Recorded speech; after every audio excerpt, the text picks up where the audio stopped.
शिवाजीराव तुम्ही जर इथून हातवरती करून तिकडे नेलं तर इथं मी पण उभा राहणार आहे, उभा टाकणार आहे.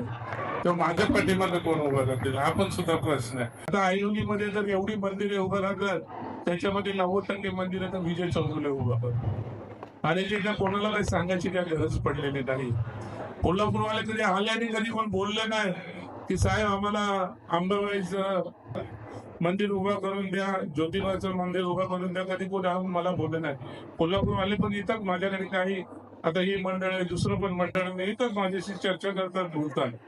पण मला माहिती नाही. पण मी तुम्हाला सांगतो आता निवडणूक जवळ आली, महिना लागेल.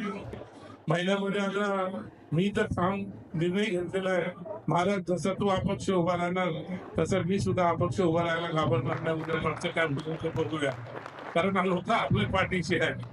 लोकांना बोलणार नाही मी की असं काय, जर आपण चांगलं काम करत असेल तर लोक आपल्या